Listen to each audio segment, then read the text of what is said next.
Hello students, today we are starting chapter number 9 of chemistry class 12, that is coordination compounds, and this is my first video of this chapter.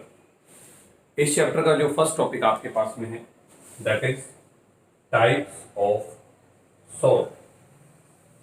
There are 3 types of salt in which first is simple salt. अगर आप लोग simple salt की definition देना चाहते हैं तो ये बड़ी ही सिंपल डेफिनेशन है कि दो salt in which one type of cation and one type of anion is present. Example NaCl. NaCl में एक ही टाइप का केटाइन है और एक ही टाइप का एनाइन है. Similarly K2CO3. अब यहाँ पर केटाइन तो दो है लेकिन टाइप एक ही है, दोनों के दोनों K पॉजिटिव है. Similarly carbonate is one type of cation. The second main point of simple salt is they can give their test even in aqueous medium as well as in molten state. इसका मतलब simple salt जो है आप लोगों के वो पानी में भी और मोल्टन स्टेट में भी डिसोसिएट हो जाते हैं या कंप्लीटली डिसोसिएट हो जाते हैं. अगर ये डिसोसिएट हो रहे हैं आयंस में so they can easily give the test of their ions even in aqueous state as well as in molten या पिघली हुई जो स्टेट होती है उसके अंदर. Our second salt is double salt. अब नाम से पता लग रहा है what do you mean by double salt? Actually double salt are the combination of two salts. The examples are first one is potash alum. अब पोटाश एलम को आप लोग जो जनरल अपनी लैंग्वेज है उसके अंदर हम लोग फिटकरी बोलते हैं और जो फॉर्मूला है that is K2SO4 dot Al2SO4 thrice dot 24H2O. अब आपको क्लियर कट याद दिख रहा है कि this salt is formed by two salt that is K2SO4 and Al2SO4 की थ्राइस. और यहां पर एक एग्जांपल और है दैट इज मोहर सोल्ट. अगर मोहर सोल्ट की बात करते हैं तो ये आप लोगों का टाइट्रेशन वाला सोल्ट है जिसके अंदर हम टाइट्रेशन के अंदर सॉल्यूशन बनाते हैं जिसका एक नाम और है FAS solution, ferrous ammonium sulphate solution. And the formula of मोहर salt is FeSO4 dot ammonium twice SO4 dot 6H2. Similarly एक और एग्जांपल है कार्मेलाइट जिसका फॉर्मूला है KCl dot MgCl2 dot 6H2.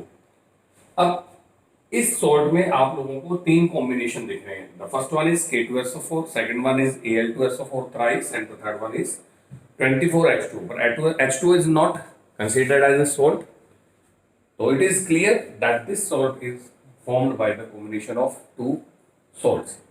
And the second main point of double salt is कि they can only ionize in aqueous medium, not in molten state.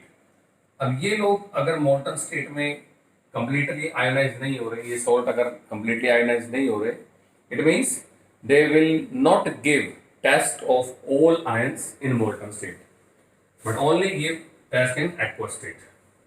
So this is the main 2 points. The first one is simple salt which is giving test of all ion in aqueous medium as well as in molten state. और ये aqueous में show कर रहा है लेकिन molten में नहीं कर रहा क्योंकि molten state में ये completely ionized नहीं होते. Now the third is coordination salt जो इस चैप्टर के नाम से जुड़ा हुआ है या इसको एक नाम और देते हैं हम लोग complex salt. It is also known as complex salt. Complex का मतलब क्या होता है? Complicated.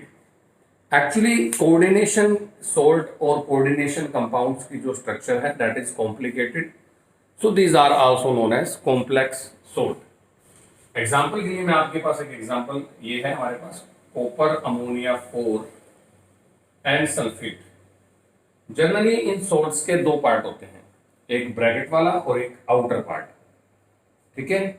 अब इसके अंदर सल्फेट -2 में है और कॉपर +2 में. It means copper is present in +2 form and sulfate is there. तो जब 2 आयंस है तो इनके टेस्ट आने चाहिए आइदर किसी भी मीडियम में बट एक्चुअली इन सोल्ट्स की अगर आप लोग बात करते हैं तो ये ना तो एक्वस मीडियम में और ना ही मोल्टन स्टेट में कंप्लीटली आयोनाइज नहीं होते। और इसके लिए भी मैं कह सकता हूं कि इनके कंप्लीटली आयोनाइज होने का, ना आयोनाइज होने का रीजन इनकी कॉम्प्लेक्स स्ट्रक्चर है। तो अगर अब आप लोग इसकी स्ट्रक्चर को देखना चाहेंगे कि आप ये पूछना चाहेंगे कि सर ये एक्वस में भी आयोनाइज नहीं हुआ, मोल्टन में भी आयोनाइज नहीं हुआ, इसका रीजन क्या है? तो इसका रीजन ये है कि जो आउटर पार्ट है वो तो अपना टेस्ट दे देता है, इसको हम बोलते हैं आयनिक पार्ट या आयनिक स्फीयर। और ये क्योंकि इस ब्रैकेट से बाहर है इसलिए ये आयनाइज है, और आयनाइज होने की वजह से इसका टेस्ट आपको मिल जाएगा। But in this complex you can not detect the presence of copper positive 2 by any test even in aqueous medium and in molten state। और उसका रीजन है इसकी स्ट्रक्चर के अंदर छुपा हुआ। अगर अब आप लोग इसकी स्ट्रक्चर को देखेंगे तो आप खुद बता देंगे कि ऐसा क्यों हुआ। The copper ion is surrounded by 4 ammonia molecule which are known as ligand. Actually इस कॉम्प्लेक्स में जो अमोनिया है वो कॉपर को इलेक्ट्रॉन दे करके वन साइडेड शेयरिंग कर रहा है, और उस वन साइडेड शेयरिंग को आप लोग कोऑर्डिनेशन बॉन्ड बोलते हैं। तो these species which are donating the electron is known as ligand. और अगर आज मैं अब आपसे पूछूं कि ये कॉपर बाहर क्यों नहीं आया या इसने अपना टेस्ट क्यों नहीं दिया, तो आप आराम से स्ट्रक्चर से आइडिया ला सकते हैं that copper is surrounded by 4 ammonia ligands in A stable structure. It means ये क्या कह रहे हैं, पानी ले आओ चाहे आग ले आओ, हम लोग आयनाइज नहीं होंगे। इसका मतलब ये स्टेबिलिटी को शो कर रहे हैं कि they are neither dissociating in aqueous medium as well as in molten state. और उसकी स्टेबिलिटी यहां इस स्ट्रक्चर में शो भी हो रही है। It means coordination compounds are highly stable compounds having a particular structure और कॉम्प्लेक्स स्ट्रक्चर। अब इस कॉम्प्लेक्स स्ट्रक्चर में आप साफ देख रहे हैं कि कॉपर जो है वो 4 अमोनिया से घिरा हुआ है, इसलिए ये अपना टेस्ट यहां पर शो नहीं कर सकता। तो अब यहां पर डेफिनेशन बनती है कि what are coordination compounds? Those compound in which a particular electron donating species form coordination bond with central metal atom is known as coordination compound. Those compound in which an electron donating species form coordination bond with central metal ion or atom are known as coordination compound. इसको बोलते हैं CMA और ion. CMA means central metal atom. So this is the main thing about coordination salt. तो 3 type के आपने salt पढ़े. The first one is in which the simple salt, first type is simple salt, in which we can say that these can show their test in aqueous medium as well as in molten state. The second one is double salt, which are formed by 2 salts but not giving the test of their all ion in molten state but can give in aqueous state. And the third one is complex or coordination salt, which is not giving test of all ions in both the mediums. अब next topic के अंदर complex salt का आगे और explanation हम पढ़ते हैं। Coordination compounds या कॉम्प्लेक्स सोल्ट को आगे अगर एक्सप्लेन करते हैं तो इनके अंदर 2 पार्ट हैं। The first one is the part having bracket या ब्रैकेट वाला पार्ट। ब्रैकेट वाले पार्ट को आप लोग कहते हैं कोऑर्डिनेशन पार्ट और कोऑर्डिनेशन स्फीयर और कोऑर्डिनेशन एंटिटी, और जो दूसरा पार्ट है उसे आप लोग बोलते हैं आयनिक पार्ट। और नाम से क्लियर लग रहा है कि जो आयनिक पार्ट है that can be ionise easily, और इसीलिए जो पार्ट ब्रैकेट के बाहर है आप लोग उसका एक्वस सॉल्यूशन में टेस्ट ले सकते हैं। It means if we want to test sulphate in this complex we can easily test और डिटेक्ट सल्फेट। लेकिन अगर आप लोग बॉक्स के अंदर जो आयंस बैठे हैं उनका टेस्ट लेना चाहते हैं जैसे कॉपर का, तो वो अपना टेस्ट नहीं देगा क्योंकि मैंने भी आपको बताया उसकी कॉम्प्लेक्स स्ट्रक्चर है। तो एक सिंपल सा फंडा या एक लॉजिक देते हैं आपको कि this box is like a jail, है ना। जो जेल है उसमें से किसी का बाहर आना पॉसिबल नहीं है, तो इसीलिए जो कॉपर है उसका टेस्ट पॉसिबल नहीं है। तो इसका मतलब the ion which is present in coordination part can not be detected by aqueous solution और एनी टेस्ट। नाउ अब यहां 2 पार्ट हैं, जो बॉक्स वाला पार्ट है that is act as cation, और ये आउटर पार्ट एनायन है। इसका मीनिंग ये है अगर बॉक्स पहले आ रहा है तो आप उसे केटायन कंसीडर करेंगे, और बाद में आ रहा है तो उसे anion. In second example this is first, now in second example K3FeCN6। अगर आप इस एग्जाम्पल में ध्यान से देखेंगे तो इस बार बॉक्स बाद में आ रहा है। इट मीन्स इस एग्जाम्पल में the ionic part is acting as cation while the box or the coordination part is act as anion. There are some complexes which are neutral in nature. Example nickel CO4. ये आपके पास में एक neutral complex है। And the fourth one is in which both the cation and anion are complex.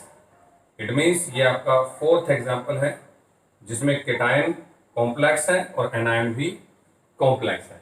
इसका मतलब 4 type के coordination compounds आपको पढ़ाए जाएंगे, जिनमें बॉक्स केटायन हो सकता है, जिनमें बॉक्स एनायन हो सकता है, बॉक्स में भी न्यूट्रल, और कुछ ऐसे कंपाउंड भी होंगे जिनमें बॉक्स केटायन भी है और बॉक्स एनायन भी। तो ये आपके पास मेन टॉपिक है। Our next topic is ligand and its type। तो सबसे पहले लिगेंड की बात करते हैं कि लिगेंड क्या है। अब पिछले एग्जाम्पल में मैंने आपको कॉपर के साथ 4 अमोनिया जोड़ करके दिखाए, ठीक है, तो इनको मैंने लिगेंड बताया था। तो अगर आप डेफिनेशन सुनना चाहते हैं तो it is very very simple कि कॉपर को 4 अमोनिया लिगेंड घेर रहे हैं, और मैंने अभी आपको बताया कि यहाँ कोऑर्डिनेशन बॉन्ड बन रहा है। एक्चुअली कोऑर्डिनेशन बॉन्ड एक स्पेशल वन टाइप शेयरिंग होती है, वन साइडेड शेयरिंग होती है, जिसमें एक एलिमेंट जो है वो अपना इलेक्ट्रॉन डोनेट कर रहा है और दूसरा उसे आराम से एक्सेप्ट कर रहा है, पर वो शेयरिंग है, आयनिक बॉन्ड नहीं है। अब यहाँ पर अमोनिया के पास लोन पेयर पड़ा हुआ है एक्स्ट्रा, जैसा कि आप लोगों को पता है कि NH3 के अंदर नाइट्रोजन पर एक एक्स्ट्रा लोन पेयर होता है। In this case ammonia is donating electron to copper ion, है ना। आगे इसकी बॉन्डिंग आएगी, उसमें और बताया जाएगा डिटेल। पर what are ligands? Those atom, ions और molecules which are sharing their lone pair with central metal atom and forming coordination bond with it are known as ligand। इसका मतलब अगर कोई मुझे वन वर्ड कहे कि व्हाट आर लिगेंड, तो मैं कहूंगा दोज एटम, मॉलिक्यूल और ion which can share their lone pair can act as ligand। तो आज के बाद जिनके ऊपर भी माइनस दिख जाए, जैसे Cl minus, OH minus, SO4 minus 2, कोई भी आपके पास दिख जाए, तो you can say that it is, it can act as ligand. तो जनरली जिन मॉलिक्यूल्स के पास लोन पेयर है, जैसे NH3 के अंदर भी लोन पेयर है और H2 के पास भी लोन पेयर है, O के पास, तो these can act as ligand. Negative charge वाले और लोन पेयर रखने वाले लिगेंड की तरह काम कर सकते हैं। Now the type of ligand. The first type is monodentate ligand. Monodentate, dentate means, हाँ जी, डेंटिस्ट से रिलेटेड है डेंटेट। तो डेंटेट मीन्स, हाँ जी, टीथ से जुड़ा हुआ है ना। तो एक, हाँ जी, जो है क्या नाम है, बॉन्ड बनाते हैं, या एक दांत वाले लिगेंड। एक दांत का मतलब जो किसी मेटल के साथ एक कोऑर्डिनेशन बॉन्ड बनाते हैं। तो those ligand which have one donor atom or which are forming only one bond with central metal atom are known as monodentate ligand। जो सेंट्रल मेटल के साथ सिर्फ एक बॉन्ड बनाएगा वो मोनोडेंटेट। इसमें आपके पास में नेगेटिव लिगेंड्स हैं, तो नेगेटिव लिगेंड्स में आप लोग लिख सकते हैं, जैसे example Cl negative, Cl negative के अलावा आपका Br नेगेटिव, उसके अलावा OH नेगेटिव। ये लगभग आपके सारे के सारे जो हैं वो मोनोडेंटेट नेगेटिव लिगेंड हैं। नेगेटिव लिगेंड के बाद नेक्स्ट नंबर पे आता है न्यूट्रल। न्यूट्रल में मैं आप लोगों को 2 नाम याद करवाना चाहूंगा। एक तो NH3, जिसको आप लोग अमोनिया बोलते आ रहे हैं, आज उसको बोलेंगे एमीन। और एक आपके पास में है H2O। इसके अलावा भी बहुत सारे हैं, आगे लिस्ट मिलेगी आप लोगों को। इसको बोला जाता है एक्वा। तो these 2 are neutral ligand but both are monodentate. लेकिन इसी के बाद आपके पास में आता है बाइडेंटेट लिगेंड। Bidentate ligand. अब मोनोडेंटेट की डेफिनेशन के बाद मुझे बाइडेंटेट लिगेंड की डेफिनेशन देने की कोई जरूरत नहीं है। इसमें बोला था कि which have one donor atom and can form one coordinate bond with central metal atom. तो यहां आप क्लियर बात है बोल सकते हैं which can form two coordinate bond, है ना। तो इसका मतलब जो लिगेंड आपके दो कोऑर्डिनेट बॉन्ड बनाते हैं दे आर कंसीडर्ड और they can considered as bidentate ligand. Monodentate are also known as unidentate. एक बात और बता देता हूं, ये यूनिडेंटेट भी होते हैं, एक ही बात है। बाइडेंटेट में मैं आपको 3 एग्जांपल्स याद करवाऊंगा यहीं पर, जिसमें फर्स्ट है EN। पहले उनका नाम याद कीजिए। What is EN? EN का फुल फॉर्म है ethane 1,2 diamine. Ethane 1,2 diamine. Okay, अब formula, what is the formula of ethane 1,2 diamine? CH2CH2। ये तो है इथेन हैविंग 2 कार्बन, 1 पर भी एमीन और 2 पर भी एमीन। अब ये आपके पास में बाइडेंटेट लिगेंड का फर्स्ट एग्जांपल है, जिसको शॉर्टकट की फॉर्म में लिखा हुआ मिलेगा आपको EN। मतलब ये मैं आपको इस तरीके से लिख दूंगा EN, और नाम आपको याद होना चाहिए इथेन 1,2 डाइएमीन। अब ये बाइडेंटेट कैसे है? तो साफ दिख रहा है, एक नाइट्रोजन लोन पेयर ये रख रहा है, एक ये रहा है। तो अगर आज आप लोग इसको कनेक्ट करते हैं तो ये इस तरीके से मेटल के साथ कनेक्ट होकर के एक बाइडेंटेट फॉर्म में जुड़ेगा। द सेकेंड इज अपने ऑक्सलेटो। The second is ऑक्सलेटो and it is represented by OX। ऑक्सलेटो की अगर आप लोग बात करते हैं तो इसका फॉर्मूला है COO माइनस और COO माइनस, और इसके बाद आपके पास यहां पर साफ दिख रहा है कि 2 नेगेटिव चार्ज है। इट मींस ये न्यूट्रल बाइडेंटेट है और ये आपका नेगेटिव बाइडेंटेट है, और रिप्रेजेंटेशन मैंने इसका बता दिया OX। और जो थर्ड आपके पास में है दैट इज ग्लाइसिनेटो, और ग्लाइसिनेटो का शॉर्टकट होता है GLY। इसे अगर आप लोग याद करना चाहते हैं तो हाफ इसको उठा लीजिए, हाफ इसको उठा लीजिए, दैट इज GLY।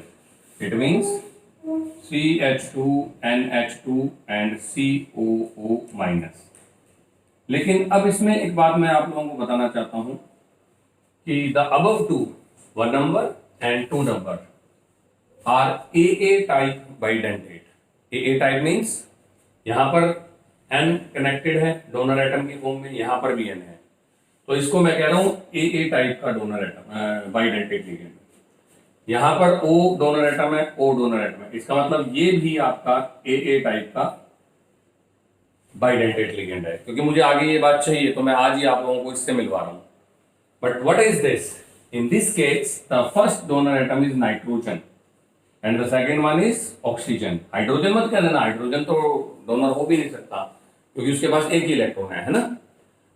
तो यहां नाइट्रोजन बॉन्ड बना रहा है और यहां ऑक्सीजन बना रहा है। इसका मतलब अगर आप इसकी बात करते हैं तो ये एक AB टाइप का बाइडेंटेट लिगेंड है।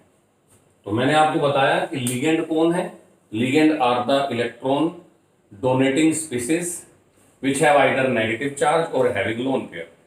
ये 2 टाइप अभी हमारे इस टॉपिक में डिस्कस हो गए। The first one is monodentate, जो CMA के साथ एक कोऑर्डिनेट बॉन्ड बना सकते हैं, और जो दूसरा है बाइडेंटेट, जो CMA सेंट्रल मेटल एटम के साथ 2 कोऑर्डिनेट बॉन्ड बना सकते हैं।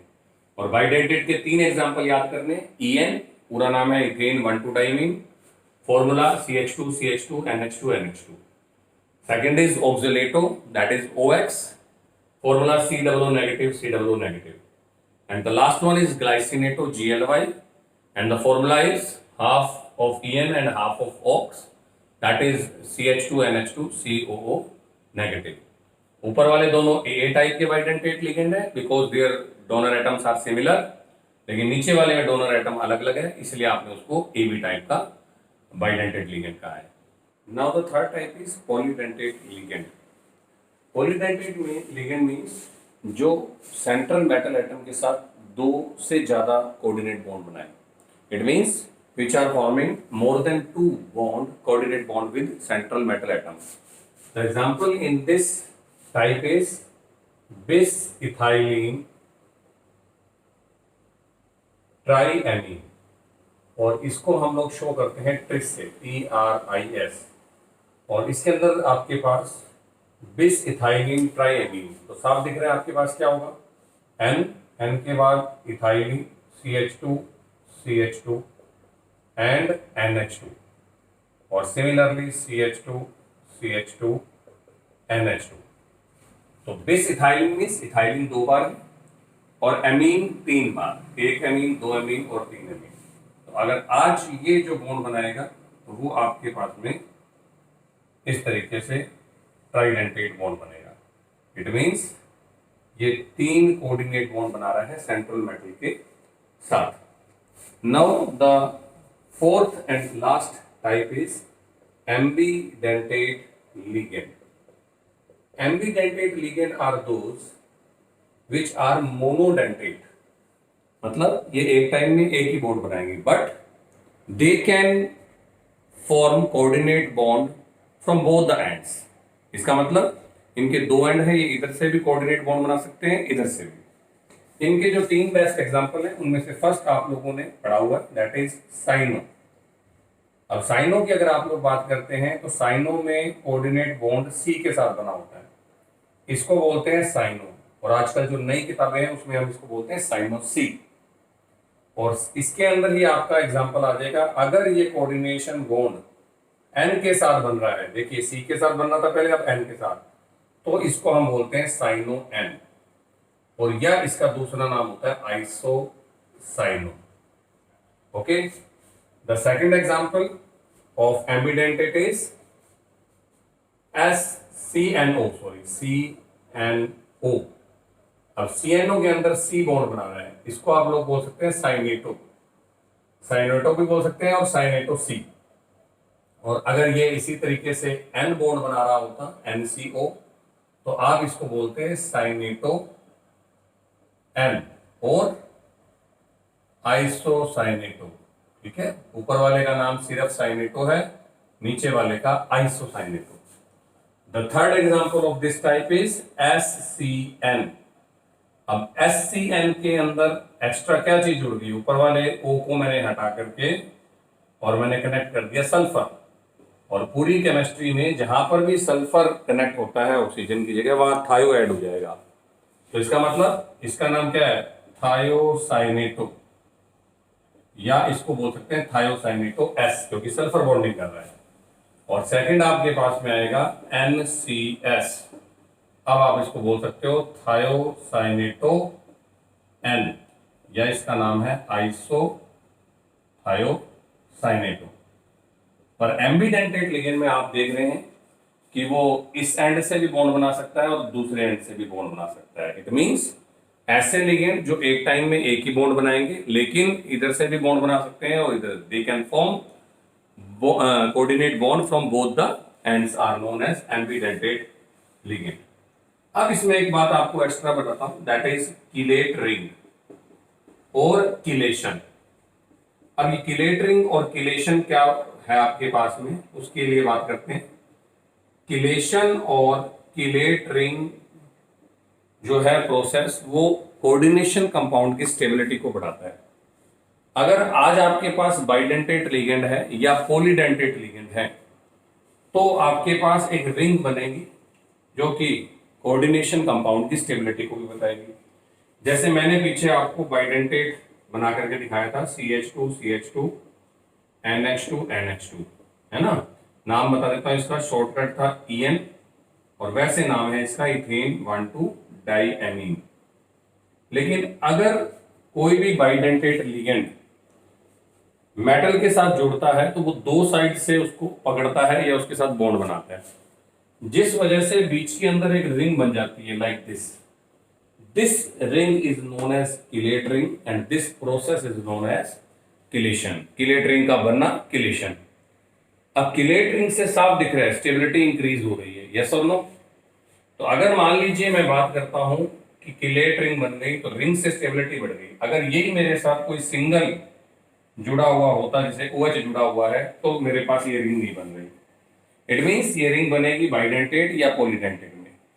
पॉलीडेंटेट में एक एग्जांपल और देना चाहूंगा मैं आपको, that is EDTA।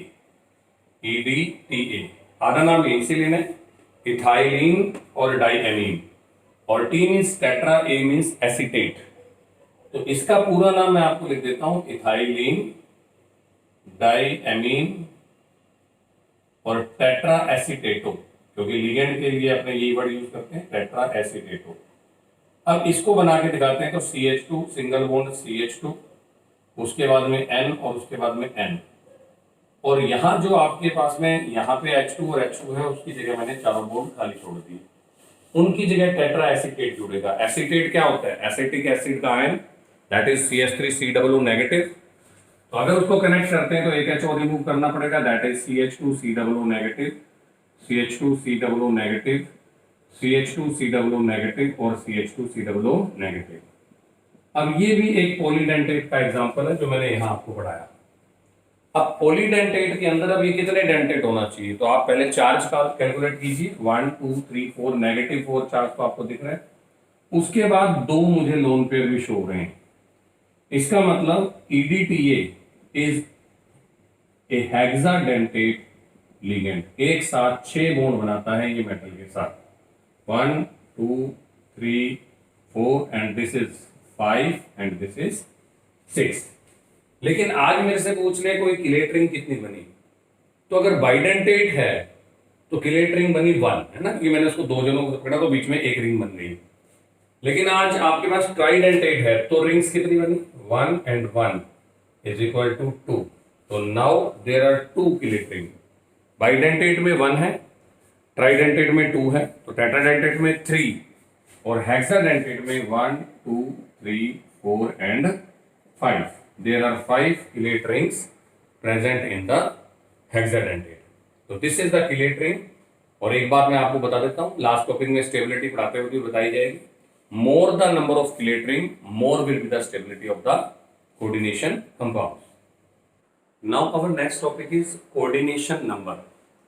Coordination number का meaning है the number of donor atoms present around the central metal atom is known as coordination number of central metal atom. coordination number का clear meaning ये है कि एक central metal atom कितने donor atom से घिरा हुआ है या कितने कोऑर्डिनेट बॉन्ड बना रहा है। एग्जाम्पल के लिए आपके पास में फर्स्ट एग्जाम्पल है AgCN की ट्वाइस और बाहर नेगेटिव चार्ज है। सेकंड एग्जाम्पल आपके पास में मान लीजिए Al के बाद में OH4 और बाहर नेगेटिव चार्ज है। The third example is FeCO5। The fourth example is K3CONH3 and the last example is FeN thrice Cl3। लीजिए ये आपके पास में एग्जाम्पल है, ठीक है। इसमें लास्ट में अपने यहाँ कर देते हैं PO4। चलिए, तो इस फर्स्ट एग्जाम्पल में आपको बताना है कितने लिगेंड्स हैं। There are 2 ligands that are cyanide. इसका मतलब 2 लिगेंड है तो डोनर एटम भी 2 होंगे और कोऑर्डिनेट बॉन्ड भी 2 होंगे, इसलिए यहां पर कोऑर्डिनेशन नंबर 2 है। Actually the number of the donor atoms present around the central metal atom is considered as coordination number. यहां कितने हैं 4 तो मैंने 4 लिख दिया, यहाँ पे है 5 तो मैंने 5 लिख दिया, और यहाँ कितने हैं 6 तो मैंने 6 लिख दिया। अब इस केस में आपसे गलती हो जाएगी क्योंकि आप फटाक से 3 लिखाएंगे, जबकि एक्चुअली ये गलत है, ये 3 नहीं है। क्यों? क्योंकि मेरे पास जो लिगेंड है दैट इज EN, और अभी मैंने थोड़ी देर पहले आपको बताया था कि जो EN का फॉर्मूला है that is CH2 CH2 NH2 NH2। तो इसका क्लियर कट मीनिंग ये है कि एक EN के पास 2 डोनर एटम है और 2 कोऑर्डिनेट बॉन्ड बना रहा है एक EN, क्योंकि ये बाइडेंटेट लिगेंड है। तो फिर 3 EN कितने बनाएंगे? तो इसका आंसर है 6। तो इस टॉपिक के अंदर ये छोटी सी ट्रिक है या छोटा सा ध्यान रखने वाला पॉइंट है जिसमें आपको बताना है। और उसके बाद अगला टॉपिक जो आपके पास में आता है that is homoleptic and heteroleptic complexes. First of all homoleptic. Homoleptic complexes are those in which similar type of donor atoms are connected with central metal atom. Example मैंने पीछे जितने भी बताए वो लगभग आपके सारे के सारे होमोलैप्टिक है। यहाँ दो कार्बन जुड़े हैं, यहाँ दो O जुड़े हैं, यहाँ कार्बन, यहाँ N, यहाँ EN, ये मतलब N। तो मान लीजिए मैंने आपको इसकी बात करी, तो all the donor atoms around the central metal atom or ion are same। तो अगर मेरे चारों तरफ के डोनर एटम सेम है तो मैं उसे होमोलैप्टिक कहूंगा। और व्हाट इज हेट्रोलैप्टिक कॉम्प्लेक्स, क्या होता है हेट्रोलैप्टिक? तो ऑब्वियस बात है, अगर होमोलैप्टिक में सारे डोनर एटम सिमिलर हैं तो हेट्रोलैप्टिक में सारे डोनर एटम सिमिलर नहीं होंगे। एग्जांपल ये रहा Fe के बाद मैं लगा देता हूं यहां पर मान लीजिए NH3 की थ्राइस, और उसके बाद में मैं लगा देता हूं मान लीजिए आपके पास में H2O, हाँ जी थ्राइस, और पॉजिटिव 3। इस केस में आपके पास Fe के पास 3 नाइट्रोजन है और 3 ऑक्सीजन डोनर एटम की तरह काम कर रहे हैं। It means the donor atoms are different in second case. तो बड़ा ही सिंपल टॉपिक है, कोई ज्यादा कॉम्प्लेक्स नहीं है इसके अंदर कुछ भी। अगर सारे डोनर एटम सिमिलर है तो you can say that it is homoleptic complex, and if the donor atoms are different then it is heteroleptic complex. Our next topic is coordination polyhedron. Coordination polyhedron is actually the spatial arrangement of ligand around the central metal ion। इसका मतलब कि किसी central metal ion के चारों तरफ जो particular shape या geometry जो बनती है लिगेंड्स की, उस स्पैटियल अरेंजमेंट को या ज्योमेट्री को आप लोग क्या कहते हैं?